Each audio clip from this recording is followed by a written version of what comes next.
नमस्कार दोस्तों, welcome to Oppo study. आज हम लोग नाटो के बारे में जानेंगे। नाटो जो है इसका फुल फॉर्म होता है नॉर्थ अटलांटिक ट्रीटी ऑर्गेनाइजेशन। यह एक तरह का मिलिट्री अलायंस है। हम थोड़ा सा इसका पृष्ठभूमि देखेंगे। इस नाटो का जो हेड क्वार्टर है वो ब्रुसेल्स में, बेल्जियम की राजधानी ब्रुसेल्स में, और इसका जो अभी मेंबर है वो 30 कंट्री है इसके मेंबर है। तो हम इसके बारे में आज डिटेल में जानेंगे। और डिटेल में जानने से पहले हम इसका थोड़ा सा पृष्ठभूमि देखते हैं। जब द्वितीय विश्व युद्ध खत्म हो चुका था, साल 1945 का साल था, और उस वक्त द्वितीय विश्व युद्ध यूरोप में लगभग खत्म हो चुका था। स्टालिन की जो रेड आर्मी की सेना थी वो बर्लिन में अपना झंडा फहरा चुकी थी, और इधर एडोल्फ हिटलर जो है वो सुसाइड कर चुका था, और बाकी के जो क्रिमिनल थे उस पर कार्रवाई करने की तैयारी चल रही थी। और पश्चिम प्रशांत महासागर के क्षेत्रों में अभी भी युद्ध चल रहा था। जापान सरेंडर करने को तैयार नहीं था, और अमेरिका चाहता था कि जापान जल्दी से जल्दी सरेंडर कर दे, लेकिन सरेंडर कर नहीं रहा था। और अमेरिका को लगा अगर युद्ध ऐसे ही लंबा खिंचता रहा तो जान माल की भारी नुकसान होगी। इसी कारण कुछ ना कुछ करना पड़ेगा। इसी नुकसान को कम करने के लिए अमेरिका ने 2 परमाणु बम नागासाकी और हिरोशिमा शहर पे गिरा देता है। उसके बाद डरा हुआ जापान लास्ट में आत्मसमर्पण कर देता है, और इसी के साथ ऑफिशियली द्वितीय विश्व युद्ध खत्म हो जाता है। तो हम देखते हैं कि जब 1945 में द्वितीय विश्व युद्ध का समाप्ति हो जाता है, उसके बाद जो जापान में जो परमाणु बम गिराया जाता है उस पे रूस गुस्सा हो जाता है। रूस गुस्सा इसलिए होता है कि स्टालिन जो है था उस वक्त, स्टालिन कहता है कि अमेरिका ने इतने भारी कदम उठाने के, परमाणु बम जैसा कदम उठाने के पहले मुझे बताया नहीं। ये कारण इसलिए है कि स्टालिन ऐसा इसीलिए सोच रहा था क्योंकि द्वितीय विश्व युद्ध में रूस जो था, सोवियत संघ जो था, वो अमेरिका और सोवियत संघ दोनों एक ही पाले में था द्वितीय विश्व युद्ध में। इसी कारण रूस अपेक्षा कर रहा था कि ऐसा कोई भी कदम उठाने से पहले मुझे बताता। लेकिन अमेरिका ने सोवियत संघ को ये परमाणु अटैक के बारे में नहीं बताया जो वो नागासाकी और हिरोशिमा पे करा था। इसी कारण स्टालिन ने आरोप लगाया कि अमेरिका ऐसा ही बहुत सारा चीज मुझसे छुपा रहा है, और यहीं से दोनों के बीच शक का जो शुरुआत हो जाता है। सोवियत संघ शक करने लगता है अमेरिका पे। उसके बाद क्या होता है, जो यही शक धीरे धीरे बढ़ते हुए, जिसको हम बाद में जाके शीत युद्ध में तब्दील हो जाता है, यही शक धीरे धीरे बढ़ते बढ़ते शीत युद्ध में तब्दील हो जाता है। तो हम देखते हैं जो 1945 में द्वितीय विश्व युद्ध के समाप्ति के साथ ही दुनिया में 2 महाशक्ति उभर के आता है, यूएसआर और यूएसए। इन दोनों शक्तियों का उदय होता है। उसके बाद यूरोप के जो थे, यूरोप में जो शक्तियां थी, यूरोप की शक्तियां अपने खतरे को, अपने क्षेत्रों में खतरे करने के लिए एक ब्रुसेल्स की संधि करती है। ब्रिटेन और फ्रांस, बेल्जियम और नीदरलैंड, ये 4 कंट्री ब्रुसेल्स की संधि करती है। उसके बाद संधि में ये समझौता करते हैं कि हम एक दूसरे को सैन्य समझौता, सैन्य सहायता और आर्थिक सहायता भी करेंगे। जब अगर युद्ध होता है या हमला होता है हमारे संगठन पे तो हम एक दूसरे का सहायता करेंगे। इसी के साथ हम थोड़ा सा पृष्ठभूमि देखते हैं कि नाटो जो है उसके बनने के बाद इसका जो मेन उद्देश्य क्या था। लेकिन नाटो बनने से पहले क्या होता है, जब ये नीदरलैंड, ब्रिटेन, फ्रांस और बेल्जियम जो ब्रुसेल्स की संधि करती है, उसके बाद जो यूएस है वो भी गुटबंदी, सैन्य गुटबंदी स्टार्ट कर देता है। सैन्य गुटबंदी इसलिए कि 1948 में क्या होता है, सोवियत संघ जो है वो बर्लिन की नाकाबंदी करती है। नाकेबंदी, बर्लिन की नाकेबंदी जब होती है 1948 में, तो जो यूरोपीय शक्ति है वो डर जाता है कि जो सोवियत संघ अपना साम्यवाद का जो परचम है वो धीरे धीरे यूरोप की तरफ बढ़ा रहा है, पश्चिमी यूरोप की तरफ बढ़ा रहा है। इसी कारण इसको काउंटर करने के लिए अमेरिका जो है यूरोप में सैन्य गुटबंदी स्टार्ट कर देता है। उसके बाद इसके जवाब में यूएसआर जो है वार्सा पैक्ट करता है। वार्सा पैक्ट जो था ये 1955 में हुआ था। ये पैक्ट, ये कम्युनिस्ट देशों का जो संगठन था, वार्सा पैक्ट। इसी तरह जो है एक दूसरे के होड़ में शस्त्रीकरण बढ़ने लगता है। उसके बाद अंत में क्या होता है, यूएस जो है वो लगभग 1949 के आसपास यूएस जो है यूएन चार्टर के अनुच्छेद 15 के तहत एक अटलांटिक संधि का प्रस्ताव लाता है।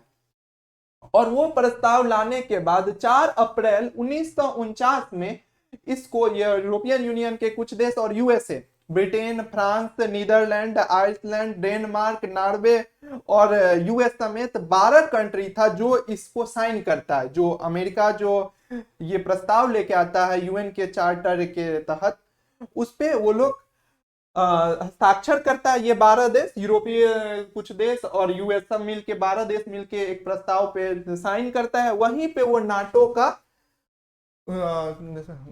का गठन हो जाता है। उसके बाद हम देखते हैं नाटो का उद्देश्य क्या था। जब नाटो का गठन हो जाता है तो इसका गठन जो हुआ था ये इस उद्देश्य से हुआ था कि जो हम जितने भी कंट्री है हम एक दूसरे का राजनीतिक और सैन्य मदद करेंगे अगर किसी पे भी हमला होता है। एक बात हमेशा याद रखने वाला है कि नाटो का जो संगठन का जो इतिहास है वो सोवियत संघ को काउंटर करने के लिए ही बेसिकली बनाया गया था।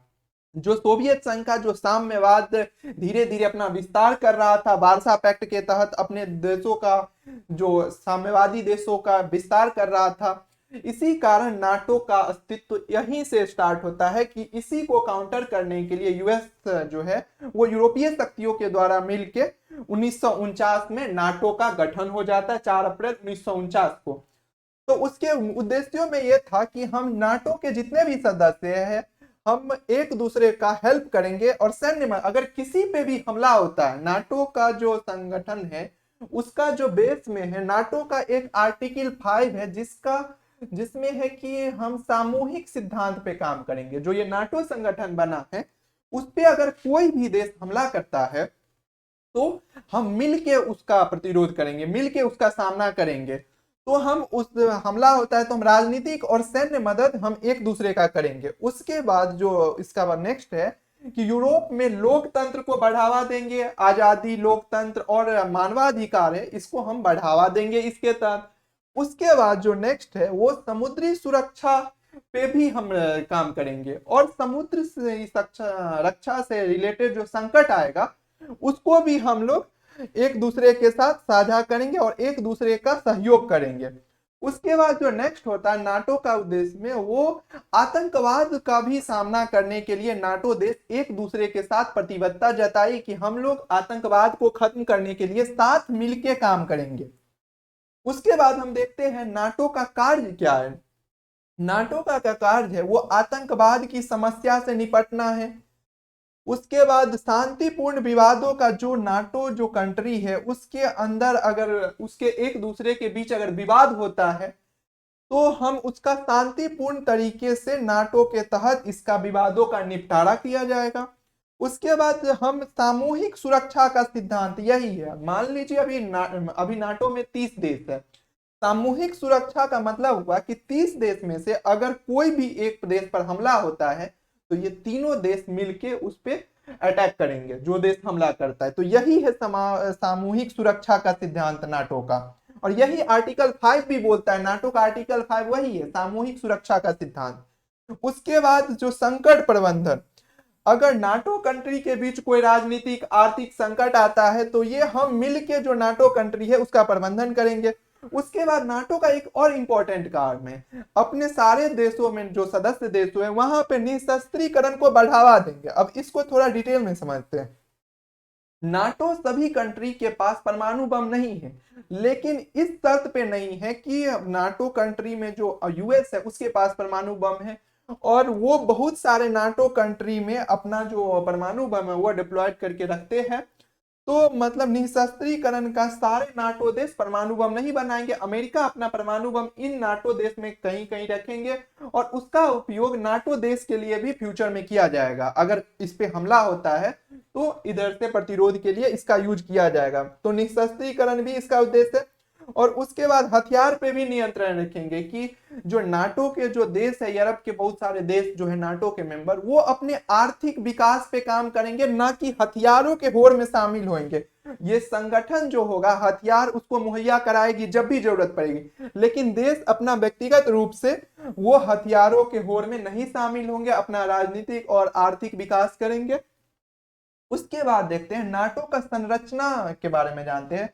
नाटो का संरचना यहाँ पे जो है ये अटलांटिक परिषद बैठती है, अटलांटिक परिषद की बैठक होती है। उसमें जो इसका अध्यक्षता है वो महासचिव के द्वारा किया जाता है। महासचिव जो होता है वो सर्वोच्च अंग है नाटो का। उसके बाद जो नाटो में जो कोई भी निर्णय लिया जाता है ये सर्वसम्मति से लिया जाता है। सामान्य समझौता होता है तो सर्वसम्मति से लिया जाता है। नाटो में जो निर्णय लिया जाता है उसमें बहुमत या मतदान नहीं होता है, मतलब जैसे यूनाइटेड नेशन में या कोई भी संगठन में बहुमत से या हम जो मतदान करके फैसला लेते हैं, नाटो में ऐसा नहीं होता है। नाटो में सर्वसम्मति से ही निर्णय लिया जाता है, मतदान और बहुमत का कोई प्रावधान नहीं है। उसके बाद नाटो का जो मंत्री स्तरीय बैठक है वो साल में एक बार होता है। आगे देखते हैं कि जो नाटो का जो 4 मुख्य अंग है, नाटो का 4 मुख्य अंग में पहला महासचिव है। ये जो है ये सर्वोच्च अंग है नाटो का। इसमें क्या कहते हैं, इसका जो परिषद होता है अटलांटिक परिषद, उसमें देश के जितने भी नाटो कंट्री है इनके ब्यूरोक्रेट जो प्रतिनिधि बना के भेजा जाता है वो शामिल होते हैं, इसमें हिस्सा लेते हैं। उसके बाद जो नेक्स्ट अंग है पहला महासचिव, दूसरा है परमाणु योजना समूह।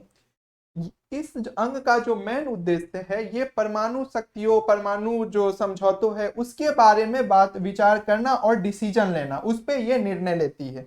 उसके बाद सैनिक समिति है, जो तीसरा अंग है वो सैनिक समिति है। सैनिक समिति में नाटो कंट्री जो है उनके सेना अध्यक्ष इसमें शामिल होते हैं, सेना अध्यक्ष इसमें भाग लेते हैं।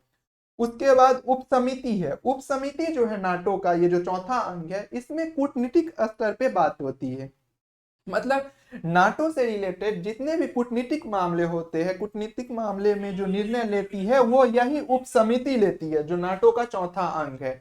तो नाटो इसी आधार पे काम करता है। नाटो से अभी जो यूक्रेन और रशिया में विवाद युद्ध हो रहा है, तो नाटो का जो उल्लेख बार बार क्यों आ रहा है, यही नाटो है जिसमें यूक्रेन शामिल होना चाहता है। अभी नाटो का जो टोटल मेंबर है वो 30 कंट्री है, लेकिन यूक्रेन भी शामिल होना चाहता है और रसिया नहीं चाहता है कि नाटो में यूक्रेन शामिल हो। आपने अभी देखा कि जो नाटो का जो स्थापना होता है एक तरह से यह सोवियत संघ को ही काउंटर करने के लिए किया गया था कि सोवियत संघ अपना विस्तार न करे, लेकिन सोवियत संघ का विघटन हो जाता है तो नाटो का तो वैसे भी उद्देश्य खत्म हो गया, लेकिन फिर भी नाटो को जिंदा रखा गया है और नाटो को पश्चिमी देशों का जो ये समूह है उसी में यूक्रेन को शामिल करने की बात चल रही थी, इसी कारण युद्ध छिड़ गया है। तो हम नाटो को देख लिए और आगे हम नेक्स्ट कोई टॉपिक के साथ मिलेंगे। आज के लिए बस इतना ही। Thank you so much.